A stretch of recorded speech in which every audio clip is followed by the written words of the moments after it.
Hello dear friends, स्वागत है आप सभी का हमारे यूट्यूब चैनल में। मैं एकता केशरी फिर से आपसे वही सारी बातें डिस्कस करने जा रही हूँ जो कि हम देख रहे हैं कि हमारे समाज में, हमारे इस पूरे भारतवर्ष में क्या हो रहा है। बेटियों के अधिकारों का हनन हो रहा है।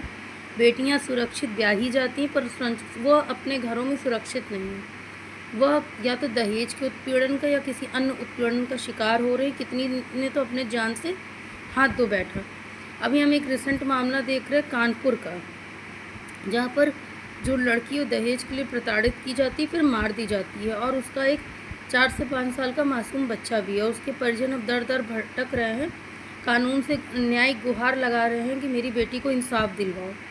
क्या अब हमारा देश तरक्की कर रहा है? You know that. कृपया मेरी इस मुहिम को ज़्यादा से ज़्यादा आगे बढ़ाएं ताकि लोगों में जन जागरूकता आए और ये आम नागरिक से लेकर देश के हर बड़े नेता तक ये वीडियो जाए। आप जिस तरह से देख रहे हैं कि औरतों के अधिकारों का हनन हो रहा है, तो हिंदू मैरिज लॉ एक्ट में परिवर्तन क्यों नहीं करते? एक लड़की शादी के बाद टॉर्चर हाउस क्यों जाती है? क्यों हम ये इस रिस्क पे लड़की को भेज देते हैं कि या तो वो सुरक्षित रहेगी या तो वो मर जाएगी? क्यों? लड़कियों के जान की कोई कीमत नहीं होती क्या? लड़कियां मारने के लिए पैदा की हुई है क्या माँ बाप? हम ऐसा रिस्क लेते ही क्यों हैं और हम ऐसा दहेज देते क्यों हैं जो उस लड़की, उस बिटिया के काम ना आ सके?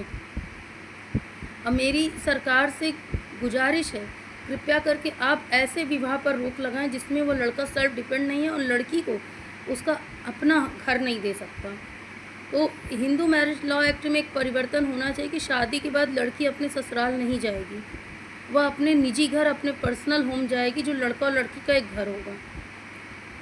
यदि इसके लिए आवश्यक हो तो कुछ इस तरह से व्यवस्था होनी चाहिए कि यदि लड़के को घर बनवाने में समय लग रहा है तो लड़की के माँ बाप से कुछ वक्त तक प्रार्थना कर सकते हैं कि अभी विवाह को रोक दीजिए, मेरा घर कंस्ट्रक्शन पे चल रहा है, जब मैं घर बनवा लूँगा तब मैं ये शादी करूँगा।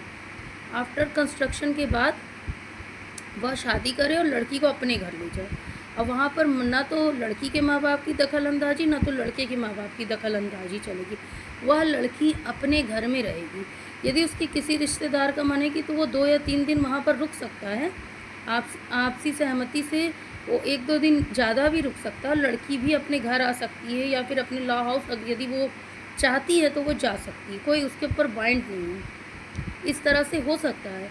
परंतु आप ये कहिए कि शादी के बाद लड़का जो है वो तो अपने कामों में लिप्त हो जाए, उसका सारा घर शोषित करे, उस लड़की को समाज में एक दिन उसकी हत्या कर दी जाए, फिर उसको नाना प्रकार की अरे फांसी लगा ली, चक्कर था, जहर खा ली, सिजोफ्रेनिया हो गया था,